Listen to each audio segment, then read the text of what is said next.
Come on. Zoom is preparing live stream for Zoom YouTube. Don't error. Last time I did this, it errored. Set up your meeting for YouTube Live. Oh, we're getting closer. Yeah. Redirecting to YouTube. I'm on a channel. I'm on the channel on. And we are live. Meeting is now live on YouTube. There we are. I see us. Hey. Hi, YouTube.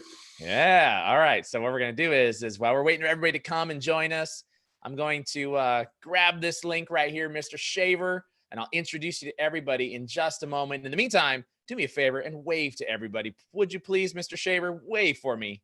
How's that? How's that working? Yeah. There you go. You can wave. There you go. Hey.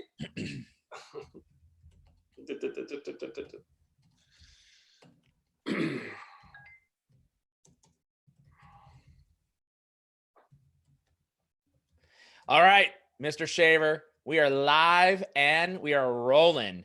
All right, let's go. We've got one person watching us right now out on YouTube, and here they come. They're all coming in right now. There it goes. I see it coming. Hey, y'all. I'm Mario Martinez Jr., CEO of Vengreso. I hope you're doing fantastic. And I've got with me my friend, my partner, and co-founder of Vengreso, Mr. Kurt Shaver. Kurt Shaver, say hello to our friends here, please. Hey, everybody. Kurt Shaver, Chief Sales Officer of Vengreso. We are looking forward to having a quick chat about something that just happened. You know, Kurt, we've been spending a lot of time right now, especially in this this COVID era, we call it the COVID era, right? And this is all around salespeople are trying to prospect. They're trying to have conversations. They're trying to build a sales pipeline. And we got marketing trying to figure out, what do I do to be able to find those buyers who are ready to buy? But we were talking about two things that marketing does not understand about modern selling. And I said, wait, hold on, time out.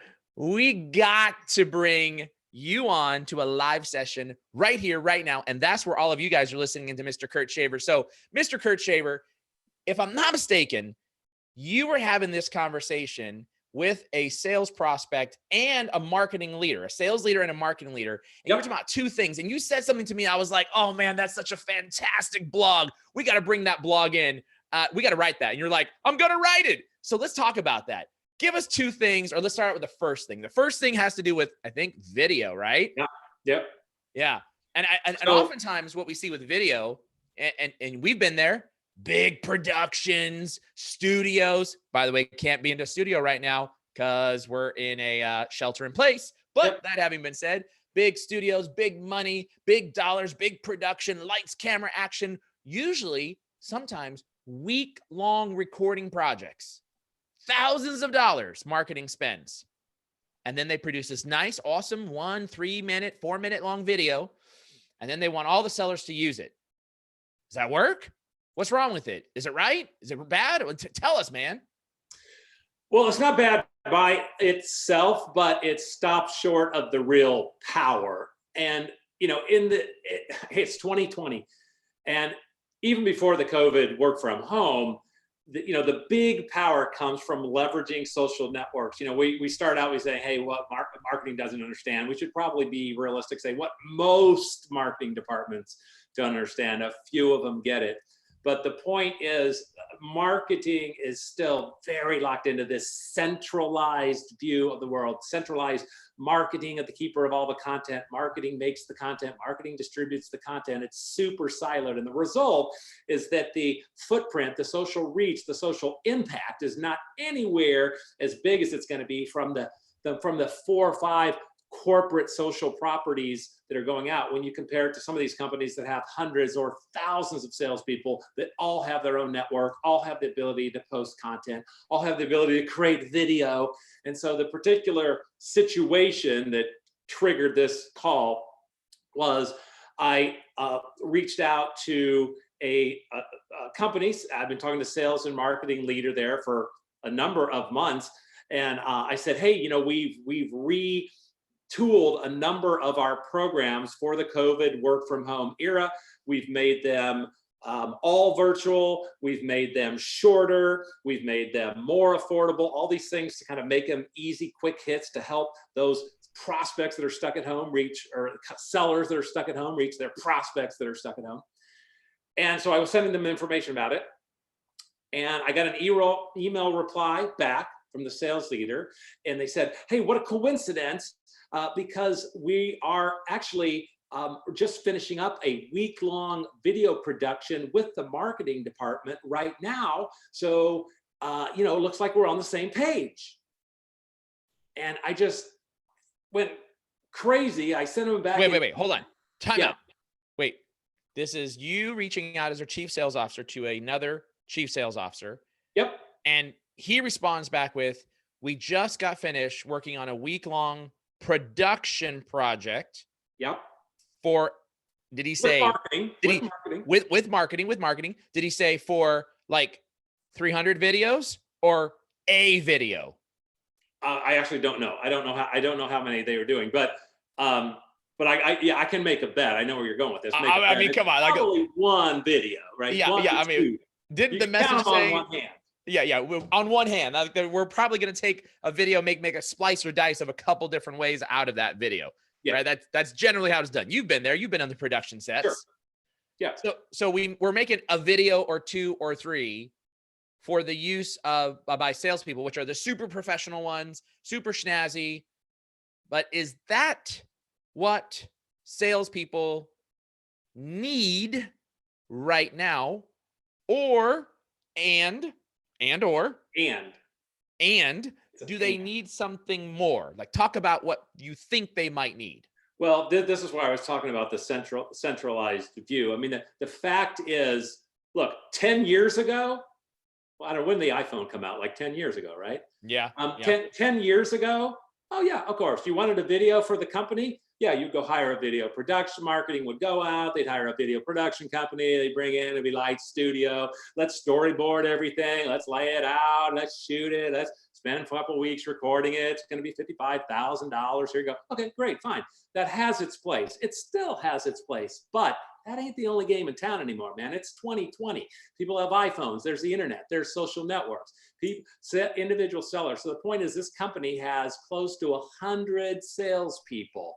And those people can easily, quickly, very low to zero cost, create their own micro message using video. Why do they want to use video? Well, according to HubSpot, emails that have video in them have a 300% higher click-through rate than ones that don't. So if you're trying to get your prospects to click through and come to a web page or find something new or look at your blog, then video is definitely the way to do it. So I'm just sitting there thinking, they don't get it. They don't get it. They haven't made the mindset shift to understand that social networks put huge power into the individual's hand. And if you got 100 individuals on your sales team, 100 people doing a little job is a big job, meaning it's a big job for video messaging distribution. It's a big job for social content distribution. And again, so many companies put the whole burden for branding, for visibility, for credibility, for inbound content sharing, for all of those things. They put it on the back of marketing, like was the only choice back in 2002. Yeah. It's not 2002 anymore. It's 2020. So super easy. Do your sellers have an iPhone? Yes. Do your sellers have access to the internet? Yes. Do your sellers have access to LinkedIn? Yes. Okay. Are you using them? No. It just doesn't make sense. So that's what got us all going. So when we think about this, Kurt, right now we've been a ton of calls, emails, inquiries into Vengreso saying, "Oh my God, pipeline is completely gone. We haven't been to a trade show in 3 months. And we're probably not going to go to one." I talked to a company last week that said they've canceled all travel until 2021. Well, and actually, if you look at Facebook and Microsoft, they came out and said that they're not doing a live event, a live in-person event until June of 2021. Period. That's it. They've committed to that, right? Yeah. So if you got a bunch of your leads from trade shows, conferences, in-persons, event, networking, guess what? Those leads, those are gone. So how are you going to replace them? Oh, maybe it's time we teach our sellers how to generate their own leads through digital techniques, especially since they can't see their prospects anymore. Yeah. So what you're saying though is, let me just get this right. what you're saying and you're suggesting is marketing organizations need to partner with the sales organization. And instead of producing the one video, what they need to look at is whether they've got 10 sellers or they've got 1,000 sellers. They need to be equipping the sellers to create their own videos with maybe messaging scripts, backgrounds, those types of things. Is that what you're saying? Yeah, absolutely. I mean, I always use the expression when it comes, and video is just a form of content, right? Video is a form of content. So let's talk on the larger scope and just talk about content, social content distribution. So I always use the expression, okay, marketing is the brains of content, but sales is the brawn, meaning marketing has the professional people and their staff, and they got graphic artists, and they understand what keyword to use to get their nice attention, all that stuff. I get it. Great, fantastic. Let's leverage it. That's why you said partnering. Use the word partnering. That's what's key. Don't do it all yourself. Partner. Because what does sales have that marketing doesn't have? Reach. They've got reach. And they've got relationships. They have bigger social networks typically than the LinkedIn company page or the Facebook page or the Pinterest page. Because if you collectively look at, let's say you got 100 salespeople and they all have 1,000 LinkedIn connections, that's 100,000 people. Do you have 100,000 followers on your LinkedIn page? If the answer is no, we got 5,000, then your sales force represents 20 times the amount of people you could reach on LinkedIn. So marketing brings the brains to the equation. Sales is the muscle. That's the distribution. That's the feet on the street, or the gigantic social network in this case of 2020. And so if you put those two things together, what you have is great content, you got expertise, you got all the things right, but you've got the huge distribution arm that sales brings to the table. It's like companies that figure that out, right? They have a competitive advantage. They look a lot bigger than they are, and they're crushing their competitors. So let's go back to what you said. We talked about the title of this event is 2 things marketing does not understand about modern selling. And one of them is, you said the word, and I'm going to say it again. You said, this is what I hope I can do the Kurt Shaver on this. I'm going to do the Kurt Shaver. Reach. Yes, reach. So let's do some math. Let's do some math and break it down. For all the marketers that are listening in, we've got tons of people now joining us on the live that are listening in. Let's break this down. Let's just pretend that the marketing organization has built up their LinkedIn following to 20,000 followers on their LinkedIn channel. Yeah. Let's just use that as an example. And you've got a 100-person sales organization. Now, Kurt, answer me this question. Average size network is at least what for a salesperson on their personal network? Well, you mean average size total or average? I mean, they should have at least 1,000 connections. If they're a full-time B2B seller who is responsible for some lead generation on their own, they should have at least 1,000 LinkedIn connections. Okay, I'm going to divide it by half to be super ultra conservative and say, you're too easy. All my marketers are probably saying, no, my people don't have that many connections, right? Well, the average for LinkedIn is like 350, and that includes like accountants and engineers and dishwashers. So and janitors and yeah. chefs. So I mean, for it to be 1,000, 3 times that for a salesperson, that's all right. Well, we'll do the math both ways. We'll just say it's half, 500, 100 salespeople times 500 connections equals 50,000 people. Yep. All right. Now, if you use Kurt Shaver's math and said 1,000 people that in your connections, that's 100,000 people, and compare that to 20,000 people that you have on LinkedIn. What you want to be thinking about from a marketing and a sales perspective is what Kurt said, and that's that reach. Your objective is to create reach, to bring in those buyers. So one of the things marketing's not getting is that we want to extend reach. And the way we're talking about it right now is through the use of video. Now, let's talk about this for a second, Kurt, because we've got more people following in on this live YouTube, and they're watching. This particular, yeah, okay. Wait, should I cover my balding spots, man? COVID hair, man. So what we want to be thinking about is with video, how hard is it to create video? I mean, should I be, as an individual seller, am I creating like big, long productions? Do I need a studio behind me? Do I need the lights, the cameras? Like, how hard is it for a seller to be able to create video? And can you really win deals with creating a personalized prospecting video? How hard is it? You know, do they have an iPhone? I mean, that's darn near all they need. If they know how to turn the video button on an iPhone, they can pretty much do it. Does it actually get deals? Yeah, I mean, I could tell you a personal story. I can tell you a client story. A personal story, really quick, was had a prospect, sales enablement leader, contact me. Hey, want to get you to a keynote speech at our conference, maybe do some training afterwards, put together a proposal. Sure, they're on the other part of the country. He's like, we got to get it together real fast. Conference in a couple of months. Okay, this was back when we used to have conferences.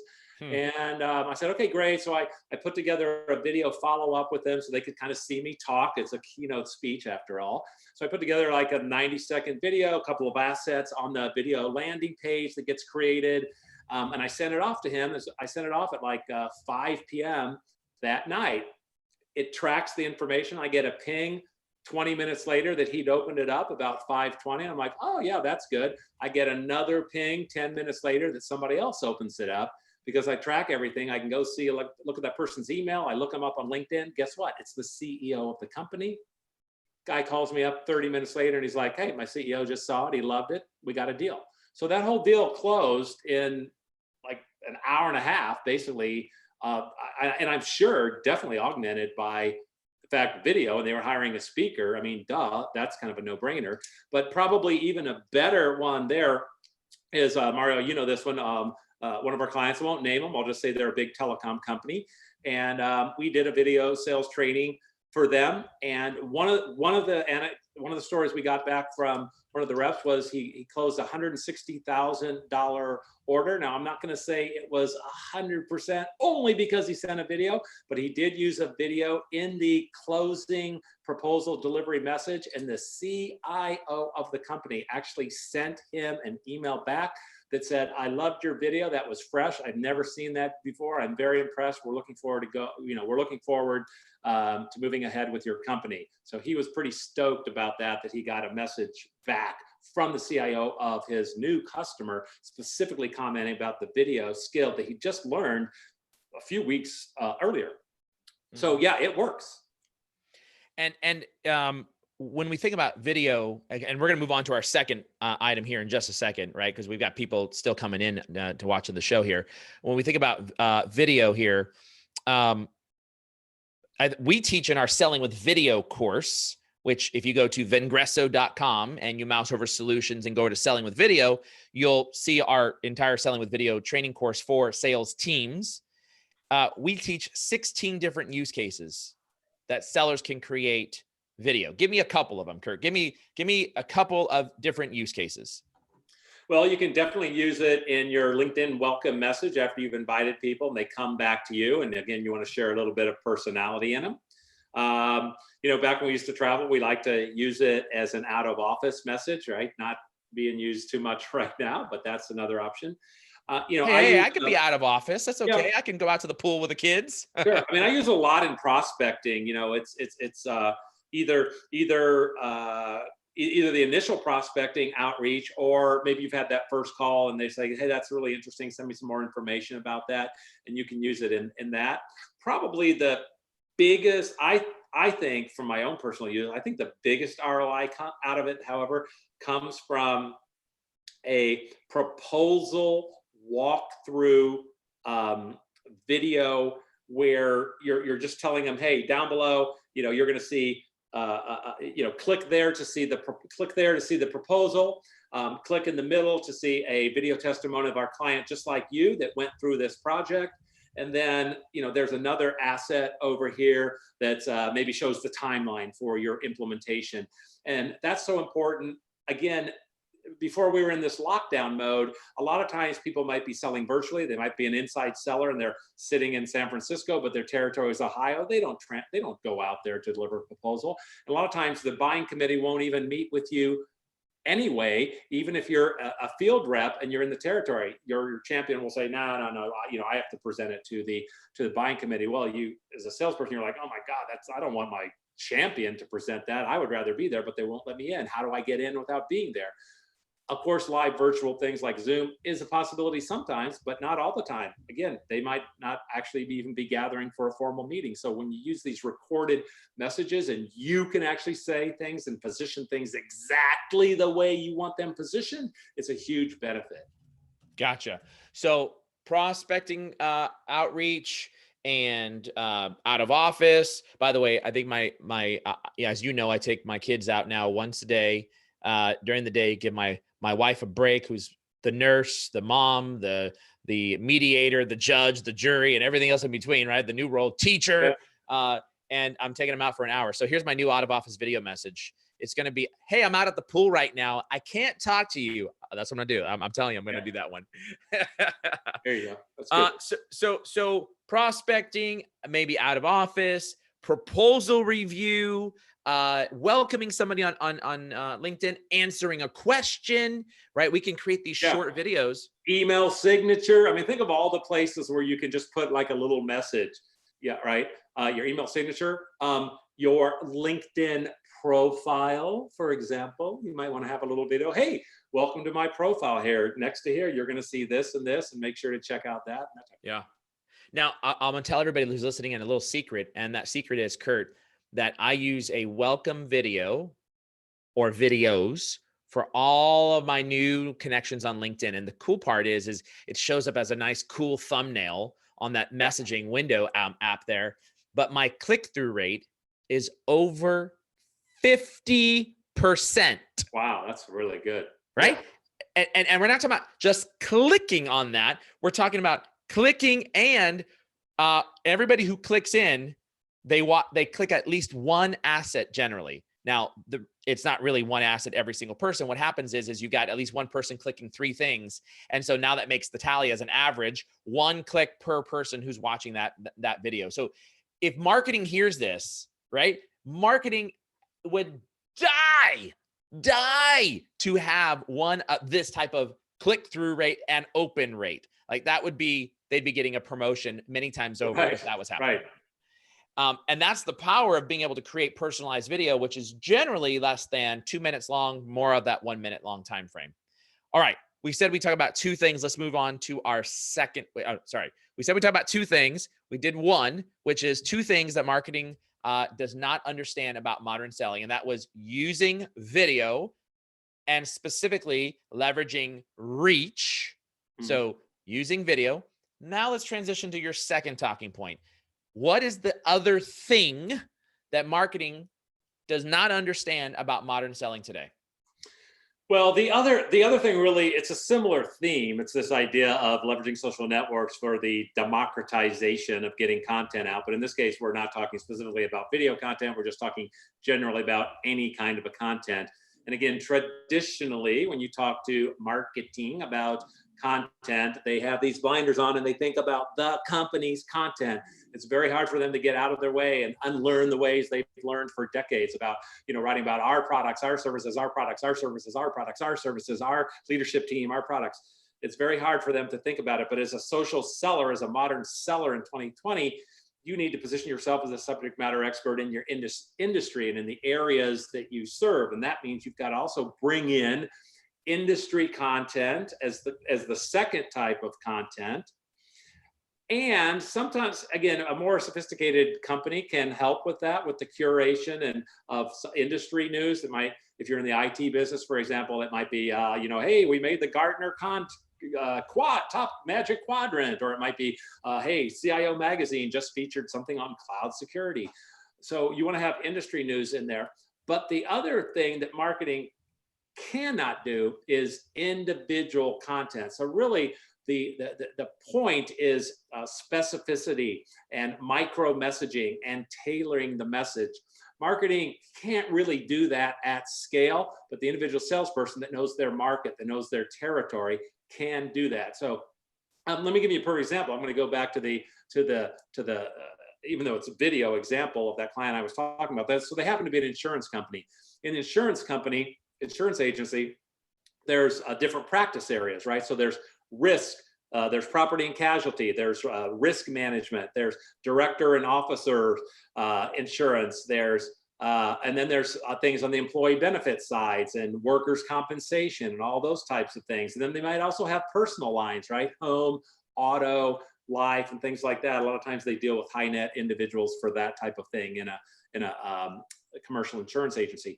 So if you think, okay, those are all little things and those brokers are talking about specific things, well, is marketing going to go and make 6-week-long 50,000 project for all 7 of their different things? Yeah, it's possible, but it's unlikely. No, what they're more likely going to do, they're going to make one compromise thing that sort of talks in general about all the stuff.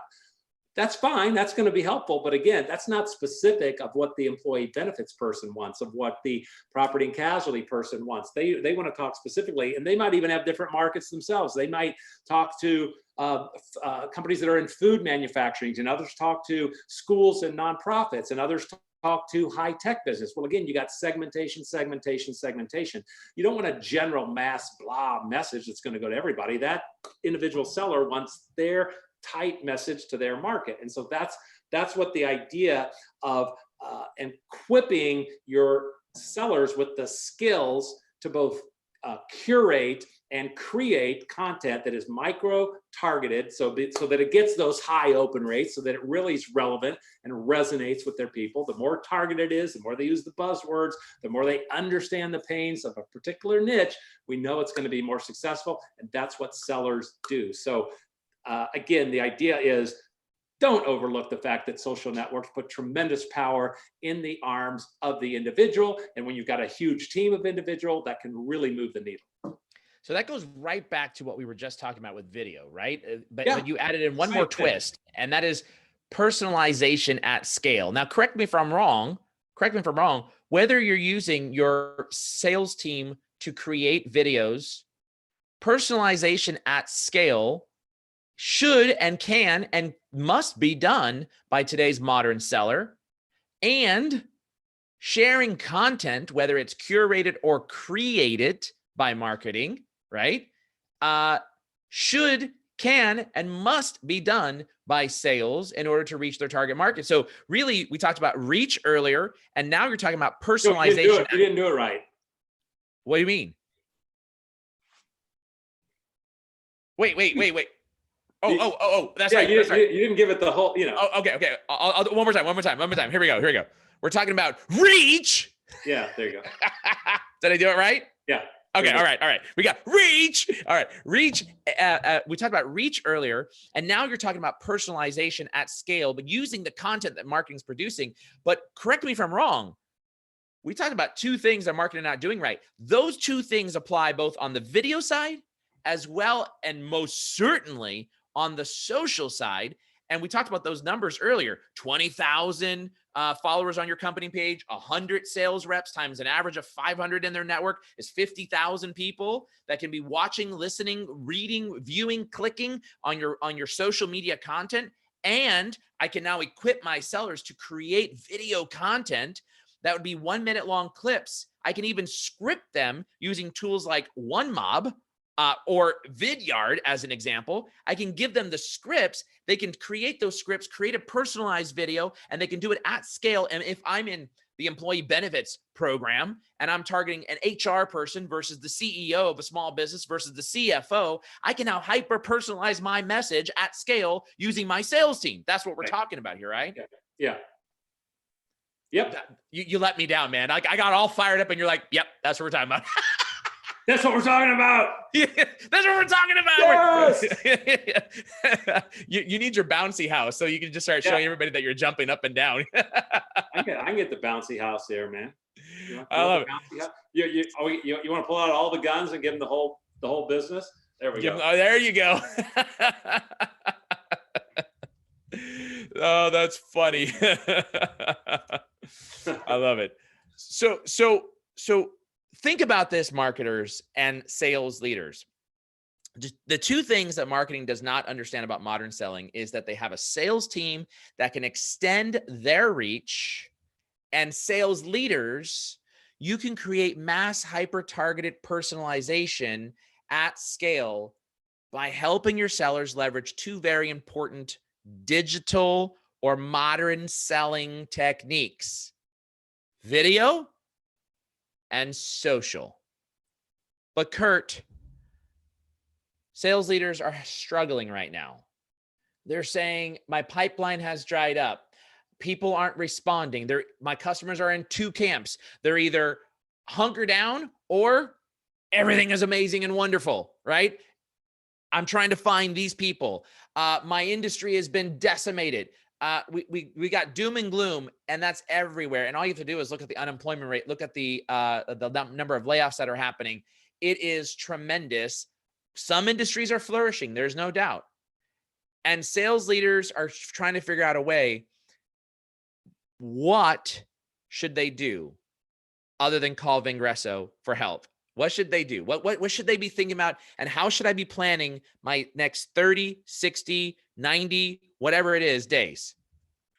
Well, I think there's two different camps, and it really kind of depends on the company's customers. Like if their customers are still out there and still working, then you got to get to it. I mean, you got to stay engaged with these people and reach them, and that's why some of these virtual or digital selling techniques are so critical to learn very fast. And we retooled our programs to make them faster. We can start them sooner. They take less time and they're more affordable. So we really scaled them for the COVID market. So again, if your customers are working and they're out there, but they're just hard to reach, then you got to adapt to new methods to reach them. That's sort of number one. If they're not, then to me, it's kind of like a sports analogy. Then it's sort of like the off season now. Like there aren't any games being played. If your customers are not working now and they're all furloughed or out or closed or something like that, then now is like the off season. So the way I look at it is, if you're in an off season, what do you want your players to do during the off season? Option one is, I want them to sit around and drink beer and just eat tons of food. I want them to not exercise. Maybe they should start smoking cigarettes. That's option one for your team during off season, because whenever the spring training or whatever your season comes around, if they hit the ground, right, whenever we get to the next new normal, if they haven't been doing anything, they haven't been improving their skills and staying in shape and sharpening the saw, and they come back, it's going to be a very long start to get up and running again. Versus, are they right now I'm watching on ESPN, there's the Michael Jordan series called The Last Dance. And one of the really important messages in that series was, after they got beat by the second time in a row by the Detroit Pistons, and Michael Jordan being probably the ultimate competitor in the world, he was like, we are not taking an off season this year. We are the day after they got beat, he's like, we're all training. Everyone's training. We're all training now, right? And that season, the next season, they won the NBA championship. So the idea is, if you can't play now because your customers are out of business, then at least start training. Learn those new skills. When are your people ever going to have more time to learn new skills than right now? Never.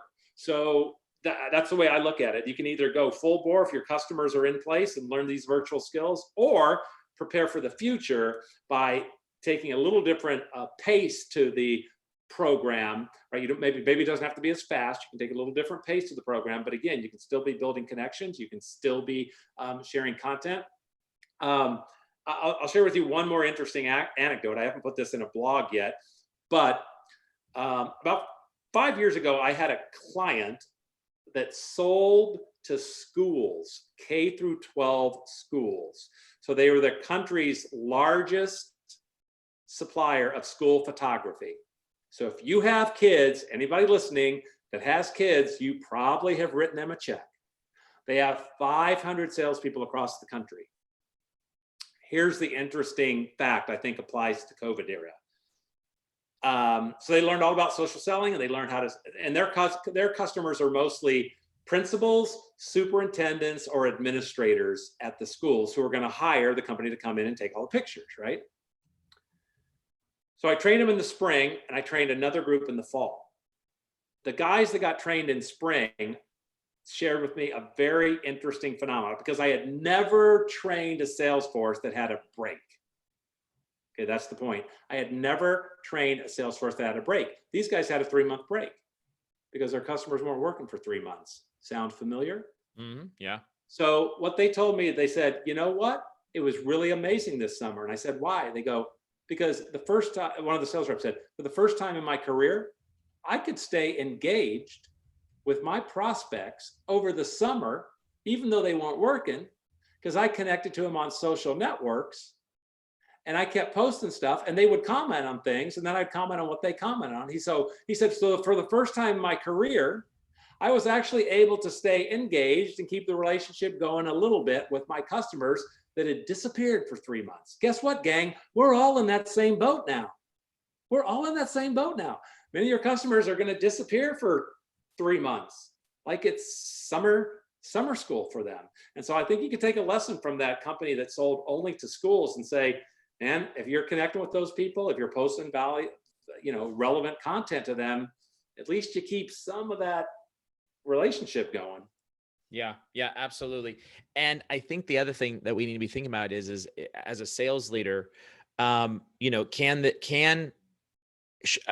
off, I haven't had a meeting in the last 45 days with a single executive who isn't sold on the concept that their sellers need to be digital. It's not even a question anymore. It's now sales leaders saying, I'm behind the 8 ball. Crap, I should have done this 2 years ago. I didn't pay attention. And now I'm caught with my pants down, for lack of a better phrase, because my sellers don't have the skill. They don't understand how to create. They don't understand how to engage, how to find, how to connect, how to convert from an online connection to an offline conversation. So when we think about this, there's many different ways that you can go about creating a program. And there's a ton of people out there that are trying to create all these virtual programs for their sales organizations. And let me just say, as a company who creates sales training programs, it took us 6 months and 3,932 hours just to stand up a social selling training program that we now can bring to the enterprise and to sales teams around the globe. Well, I mean, the other point is, and we knew what we were doing in the sense of the content, in the sense of the content, like we had been doing the content. What do we have? Like collected 40 years of experience or something between the 50, founders in digital selling. So we didn't have to learn the content and then put it into, a virtual learning platform. We already knew the content. So some companies that don't have the content expertise, so they got to do both. Yeah. Well, and then add to that, we just launched our Selling with Video virtual boot camp for sellers. And that program is approximately 6 weeks long. So we think about how long does it take to be able to get your sellers up to speed? Well, within a matter of a month and a half, you'll be up and running. That's essentially it. And your sellers now can start creating this content. But let me just add it to an actual 2 data points, Kurt, 2 data points. First, the Omni-Channel Experience. When a seller uses 1 to 2 forms of outreach, phone, email, buyer level engagement is 10%. But add on a third, just 1 more, or a fourth, which is for 3 to 4. So let's say social media and video outreach as part of a cadence. We now have buyer level engagement shoot up from 10% to 40%, a 400% increase. And this is what sales leaders need to be thinking about. And oh, by the way, look, I'm not opposed to using the phone, Kurt, but you got sales leaders out there telling their guys and gals just to go ahead and call. Okay, but guess what? So is every other Tom, Dick, and Harry out there doing the same exact darn thing. So sales leaders and marketing leaders, I'm being over emphatic. Yeah, I'm hitting my head. Come on, people. Think about this. What you need to be thinking about right now, and this is a no holds barred discussion ending to this conversation right here, for me at least, is you cannot to continue to do the same thing you did last month, 45 days ago, right? And I would even argue you should have stopped that 4 years ago. That's what I would argue. We've got to be thinking differently about how to create a different type of environment that our competitors and competition are not doing right now. And that is through the use of omni-channel engagement, omni-channel approach. And that is video, social, phone, email as an example. And oh, by the way, don't forget the most powerful thing out there right now that we see happening, especially when you submit your phone number, text. Text is a great way to be able to engage with buyers as well, right? So it doesn't take long. And if you're sitting there thinking, man, how am I going to do it? Don't worry. Don't try to build this yourself. You don't have the expertise. And with all due respect, marketing, you have expertise on how to build big production, not how to create sales messaging on a video or with social and engagement and finding and personalization that Kurt was talking about earlier. We got your back. And you can do it as fast as you want through an on-demand program. It'll take you 8 hours, or you can go as long as you want for a 3-month-long training program that changes behavior. And here's the other data point, Kurt, the other data point. We just got a LinkedIn recommendation from one of our favorite customers, one of our best customers out there. We literally just completed their training program, and we had a small pilot group of users that were on there, 50 some odd folks that we launched for this pilot, and we finished that program, and we attributed over $1 million, 1.3 to be exact. One, that's right. What? We do that over again. $1 million. $1 million.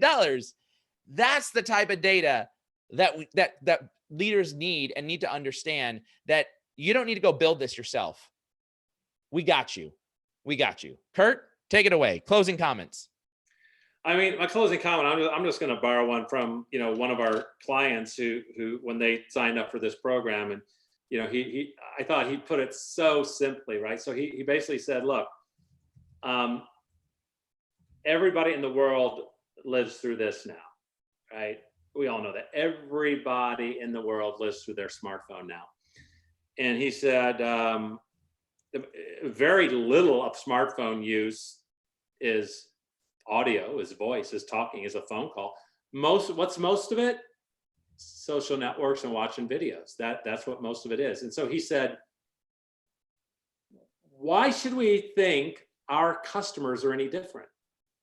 They're not. That sums it up. He's like, why should we think our customers are any different? Everyone is spending time on their smartphone, on social networks, and watching videos. So if we don't have a strategy to sell on social networks and with video, then we are using a old, dwindling, continually ineffective channel for reaching prospects. So, to me, that's the whole thing right there. And you've heard it from our chief sales officer, a leader who's leading the charge right now with our sellers who are engaged in this the same exact way.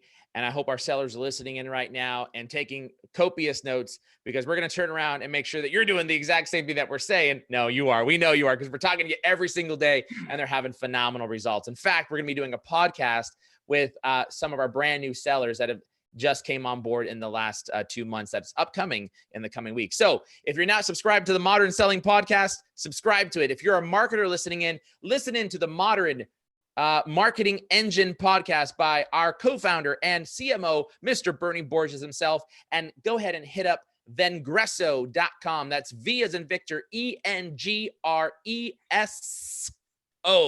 1S10. That's Vengreso. And I'm Mario Martinez Jr., CEO and founder of Vengreso. And I've got Mr. Kurt Shaver with me as well, Chief Sales Officer and co-founder of Vengreso. Thanks for joining us in this session. We hope you found it of value.